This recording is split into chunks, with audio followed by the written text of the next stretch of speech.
Good morning, good afternoon, good evening दोस्तों। Kevin sir back from personal tutor, standard 8 history playlist आप लोग देख रहे हैं। चैप्टर है 3, that is ruling the countryside. ये एक नया चैप्टर शुरू हो रहा है दोस्तों। इसके प्रीवियस चैप्टर्स आपको हमारी प्रीवियस प्लेलिस्ट में मिल जाएंगे।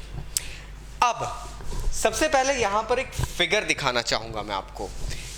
This is figure 1। इस फिगर में बताया गया है Robert Clive is accepting the Diwani of Bengal, Bihar and Orissa from the Mughal ruler in 1765। 1765 में रॉबर्ट क्लाइव दीवानी के राइट्स हासिल कर लेते हैं मुगल एम्परर से, और बंगाल, बिहार, ओडिशा, ये जो रीजन्स हैं जो अब ओडिशा कहा जाता है, इन रीजन्स के सारे ज़मींदारी के राइट्स बन जाते हैं ईस्ट इंडिया कंपनी के। Topic is the company becomes the diwan. अब टॉपिक यहाँ पे बताया जा रहा है। देखिए, दीवान कौन था? दीवान वो पर्सन था जिसको अपॉइंट किया जाता था from the king to go ahead and like take care of the revenue system and all. अब 12 अगस्त 1765 पे मुगल एम्परर ने ईस्ट इंडिया कंपनी को दीवानी, बंगाल की दीवानी गिफ्ट कर दी। ये एक्चुअल इवेंट ना रॉबर्ट क्लाइव के टेंट में हुआ था। एक छोटा सा टेंट था जहाँ पे बहुत मुट्ठी भर इंग्लिशमैन थे और इंडियंस थे एज विटनेस कि ये हो रहा है।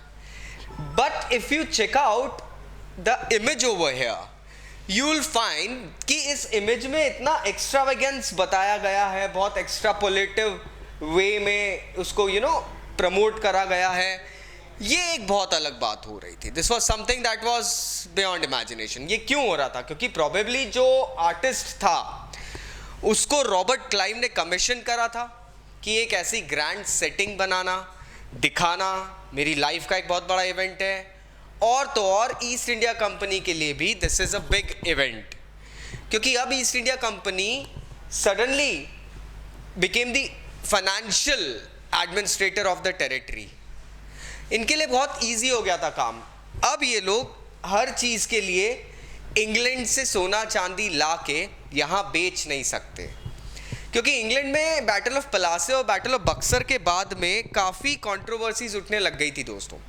हुआ ये था that suddenly the parliament in England started questioning about the legitimacy of east India company conducting Wars. ये बैटल्स क्यों हो रहे हैं, क्यों ये लड़ाई करना पड़ रही है यार, बिजनेस करने गए हो। तो वहाँ से थोड़ा सा रेवेन्यू इनको कम मिलने लगा था। अब ईस्ट इंडिया कंपनी के लिए सबसे बढ़िया बात ये हो गई थी कि वो यहीं से लोगों से रेवेन्यू लेके यहीं के लोगों को वापस सामान के बदले में पैसा दे देते के यूज में ले सकते थे। So this was something that was purely fictitious thing. हमारा ही पैसा हमसे लेके हमें ही वापस दिया जा रहा था। So this was what was happening, और यही चीज़ थी जो ईस्ट इंडिया कंपनी शायद चाहती भी थी दोस्तों।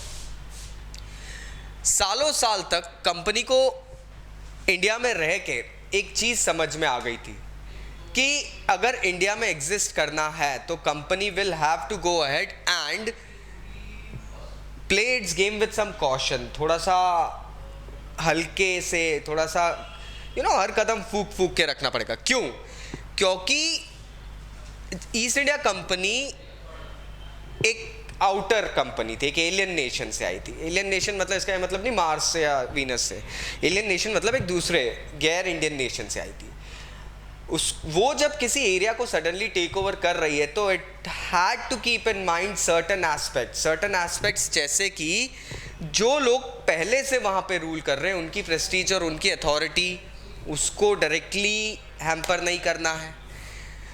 ठीक है, जो लोकल पावर को कंट्रोल करते थे उन लोगों को ईस्ट इंडिया कंपनी चाहती थी कंट्रोल करना, लेकिन उनको पूरे तरीके से एलिमिनेट नहीं कर सकते थे। देखो, कहीं ना कहीं किंग्स, चीफ्टेंस वगैरह जो होते हैं वो पब्लिक के साथ जुड़े रहते हैं।